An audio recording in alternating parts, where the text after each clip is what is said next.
Soy Miguel Carbonell, abogado constitucionalista. Bueno, yo creo que tenemos varias áreas de oportunidad, varias cuestiones que tenemos que mejorar.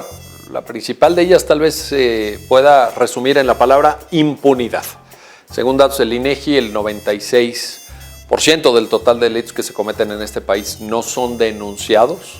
Entonces, a partir de que la gente no se acerca a la autoridad, no pone en conocimiento a la autoridad que fue víctima de un delito, pues mucho menos se investiga y mucho menos se sanciona. Luego también tenemos un fenómeno que va un poco de la mano con la impunidad, que es la altísima incidencia delictiva. No hemos logrado disminuirla. Ha habido una disminución marginal, verdaderamente muy limitada en los últimos 3 años, pero todavía hoy, dice el INEGI, en 1 de cada 3 hogares existe al menos una persona que ha sido víctima de la delincuencia en los últimos 12 meses. Estamos hablando de aproximadamente 25 millones de personas, es muchísimo. El INEGI cifra un total de 36 millones de hogares en el país, y el hecho de que haya tanta incidencia delictiva también significa que nos ha faltado apostarle a la prevención como otra área, además de la falta de cultura de la denuncia, de la rueda de la impunidad. La falta de prevención efectiva de la delincuencia es un área de oportunidad, por supuesto. Bueno, una de las causas que se han observado en las encuestas que se han levantado al respecto es que la gente en su mayor parte contesta que ir a denunciar es una pérdida de tiempo. ¿Qué quiere decir esto?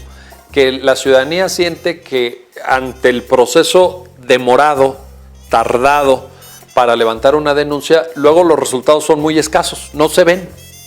La gente piensa que no pasa nada, y por eso es que muchas veces no se atreve a denunciar. El INEGI da un dato bien interesante: en 1 de cada 3 denuncias, la denuncia tardó en ser levantada más de 4 horas.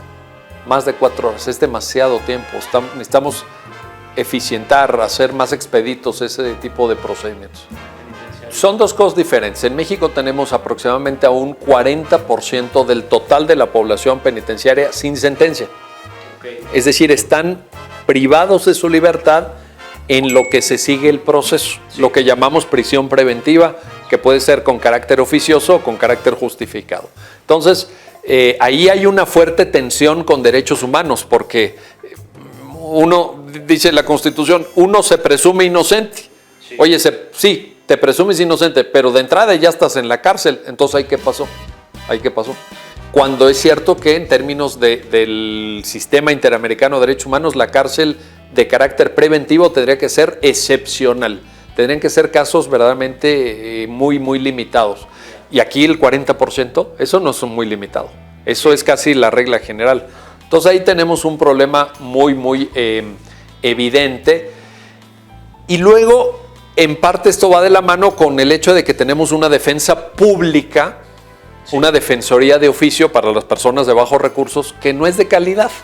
No es de calidad porque están muy saturados de expedientes, de casos, tienen muy pocos medios para hacer bien su trabajo los defensores y las defensoras, y entonces no estamos teniendo el nivel de litigio que sería óptimo para que se evitaran muchos casos de prisión preventiva y también de injusticias, porque a veces la prisión preventiva es la forma fácil de mantener a alguien ahí y luego la sentencia sale absolutoria.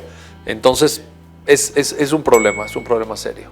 Bueno, afortunadamente en eso sí hemos avanzado, sí hemos caminado y tenemos no una situación óptima, pero les cuento, por ejemplo, un criterio que el año pasado resolvió la Suprema Corte, donde dijo: toda sentencia que se dicte en este país es información pública.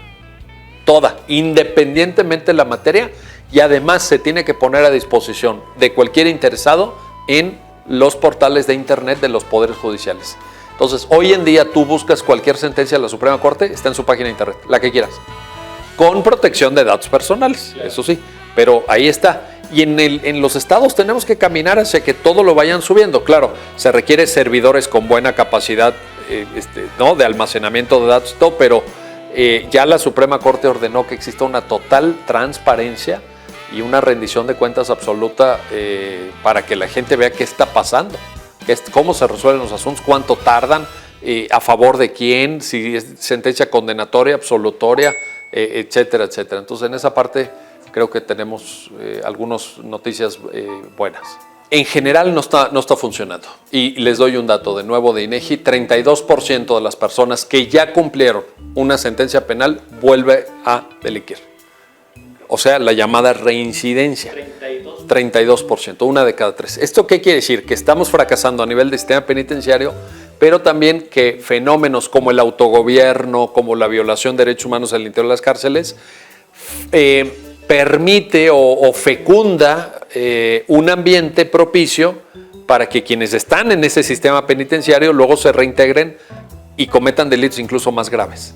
O sea, las cárceles son un semillero de fuerza de trabajo para crimen organizado, eso cualquiera lo sabe.